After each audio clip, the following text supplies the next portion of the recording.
Hello friends, I am Sabyasachi. Welcome to our YouTube channel Master Q.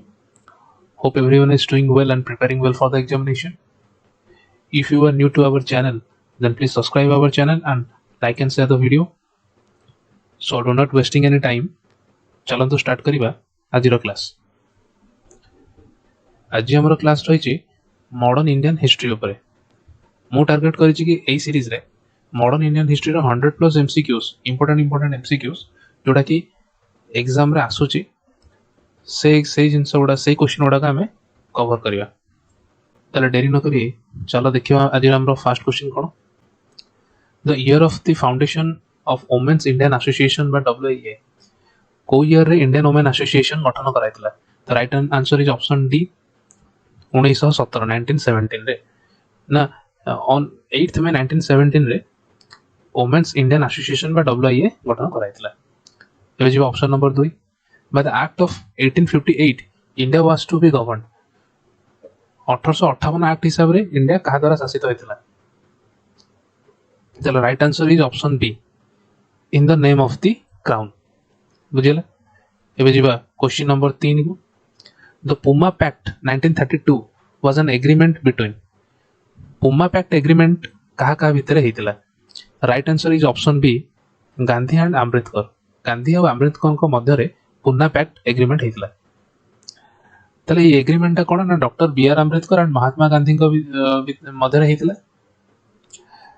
सेटा केबे हेतिला ना September 24 1932 रे से एग्रीमेंट हेतिला.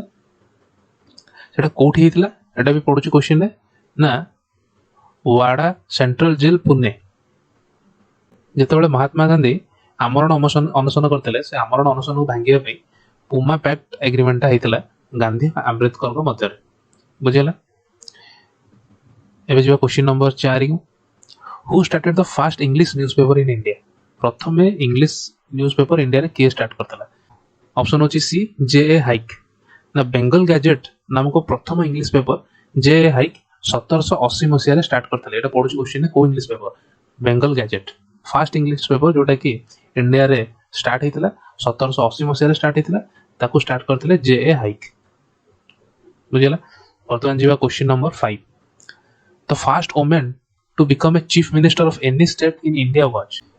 इंडिया रो प्रथम महिला chief minister of any state के थिले. तला हमर राइट ऑप्शन हला ऑप्शन सी सुचेता कृपालिनी. सुचेता कृपालिनी उत्तर प्रदेश रो प्रथम महिला चीफ मिनिस्टर थिले. ता सहित देशर मध्य प्रथम चीफ मिनिस्टर महिला चीफ मिनिस्टर थिले. से 1963 रु 1967 पर्यंत सेठी चीफ मिनिस्टर हिसाब रे रहिले. एबे जो question number 6. Who is the author of Vande Mataram. एटा सबटु पॉपुलर क्वेश्चन आ क्वेश्चन एग्जाम रे मध्ये क्वेश्चन आसे कि वंदे मातरम के लिखि छथि.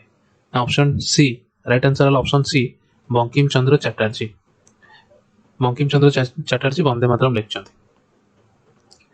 एबे जो question number 7. Who is regarded as the father of modern India. कहा को मॉडर्न इंडिया रो फादर बोली कहा जाए. The right option is A Raja Rammohan Roy. Raja Rammohan Roy को मॉडर्न इंडिया रो फादर बोली कहा जाए.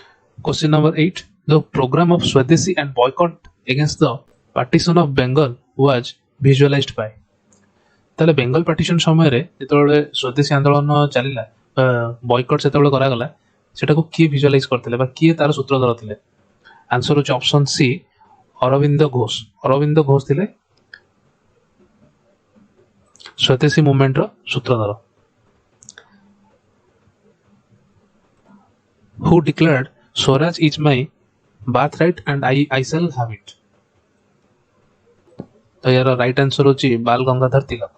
हमें बाल गंगाधर तिलक को मध्ये लोकमान्य तिलक नाम रे जानि छी. तो आज last question question number 10. Who was the Nawab of Bengal during battle of Plassey. जेतबेले पलासी युद्ध चलथिला सेतबेले बेंगल रो नवाब किए थिले. तो राइट आंसर होच ऑप्शन सी सिराजउद्दौला. जेतबेले पलासी युद्ध 1757 मसिया रे चलिथिला सेतबेले सिराजउद्दौला थिले बंगाल रो नवाब. ताले पलासी युद्ध हमर काहा का मधे हेतिला ना बेंगल रो नवाब सिराजउद्दौला आ ईस्ट इंडिया कंपनी विरुद्ध. अच्छा युद्ध रे जितिला के ब्रिटिश ईस्ट इंडिया कंपनी जीति जाइଥିଲା। तो ये थिला आज 10टा क्वेश्चन आम ये मॉडर्न इंडियन हिस्ट्री उपर 100+ एमसीक्यू इंपोर्टेंट एमसीक्यू करवा।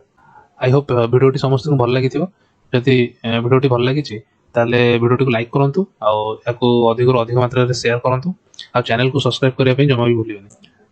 आज ये पुणी देखा नेक्स्ट क्लास रे आउ किछि नुआ एमसीक्यू सहित। Thank you.